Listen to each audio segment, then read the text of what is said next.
Zeitgeist, from the German Spirit of the Age, is an immensely popular movie that can be viewed all over the internet. It has millions of hits and has extreme popular appeal, especially to those who are into a good conspiracy theory. Now, the second half of the film is an elaborate portrayal of the 9/11 tragedy as the work of the American government itself. But the first half calls into question the entire story of Christianity. Centuries of Christian history are swept away as the narrator explains that the whole thing is one large myth. Large historical claims are made that, if true, do mean it's all over for those wanting to place any hope in Jesus as someone relevant to today. To get some wisdom on this complicated topic, we've asked into the studio Dr. Chris Forbes, a senior lecturer in the Ancient History Department at Macquarie University in Sydney. Dr. Forbes is a specialist in the history of Greek thought and religion, Alexander the Great, and New Testament history. Chris, thanks for joining us. My pleasure. You've seen the Zeitgeist. What led you, an ancient historian, to watch this internet movie, and what was your initial reaction? Well, I first heard of it because my daughter was spending 5 months studying in Russia.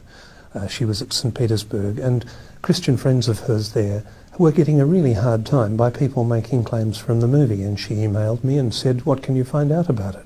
So I had a look. And your response? Well, I ended up almost laughing because the claims it makes are mostly wildly wrong and in some cases simply silly. Can we focus in on what is really the heart of the claim of the movie as it connects with Jesus? And that is that the whole Jesus story of him being born right through to his crucifixion and resurrection is a mishmash of ancient mythologies. In particular, the mythology of the sun god of Egypt, Horus, we're told. Yeah, John, can I stop you there? Horus isn't a sun god. Okay, but the movie says that he is. Yes, it does, but he's not.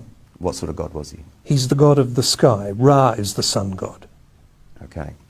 That makes the connection between him being a sun god and Jesus being the son of God more difficult, doesn't it? I thought it was only a pun to start with. I mean, the Son of God, S-U-N-S-O-N, it's a perfectly good pun in English. Well, it's a fairly bad pun in English. But it doesn't work in Egyptian, and it doesn't work in Greek, and it doesn't work in Latin. It's just a pun. So leaving all that aside, yeah. The claims about this particular sky god then, Horus, are that he was born on December 25th. He was adored by 3 kings. He grew up, he had 12 disciples. He was crucified, and then he was resurrected. Well, that sounds like the Jesus story. It does, because that's what it is.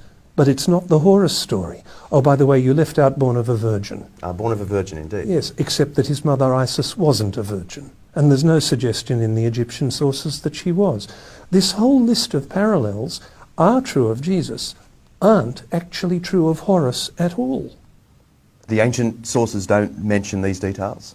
It's pretty unlikely that the ancient Egyptians would say that Horus was born on December the 25th, because December is a Latin month and their calendar is completely different.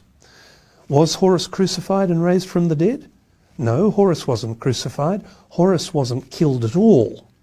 Osiris was killed, betrayed and killed by his brother Set, who then cut up his body into very small pieces and had them scattered all over Egypt so they couldn't be patched back together and resuscitated.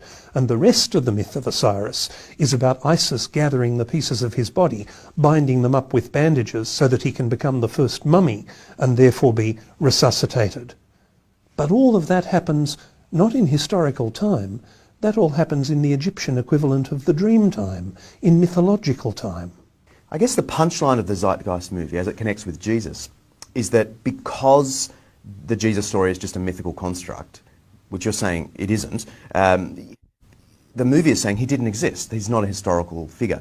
Does that have currency in serious historical research today? No, there's no serious question for historians that Jesus actually lived. There's real issues about whether he is really the way the Bible described him. There's real issues about particular incidents in his life. But no serious ancient historian doubts that Jesus was a real person, really living in Galilee in the 1st century. The movie, in its list of references, if you get the transcript, some characters pop up, some scholars pop up, and it gives this sense that it is an authoritative movie, like Gerald Macy, G.A. Wells. Gerald Macy. English poet and amateur Egyptologist.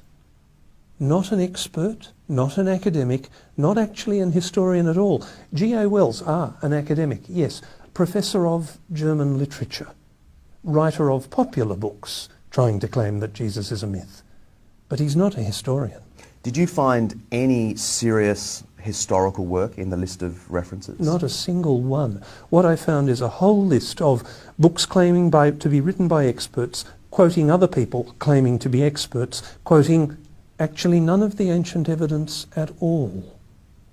And yet a lot of people have been enamoured with this movie or deeply troubled by it. What is your advice to them? Can I be awfully blunt? Don't believe everything you see on YouTube.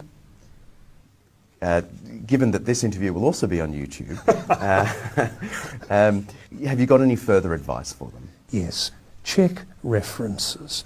Go looking for ancient evidence. If somebody claims something about Horus or Mithras or Dionysus, if they're only quoting another modern author, or in the case of Massey, someone writing in the 19th century, that's not good enough. What historians want to know is not do you quote historians, they want to know can you quote ancient evidence. And there's simply no ancient evidence that Horus or Mithras or Dionysus was born on the 25th of December, born of a virgin, crucified. The ancient stories simply don't say that about them. So the parallels with Jesus just collapse. Thank you for joining us. My pleasure.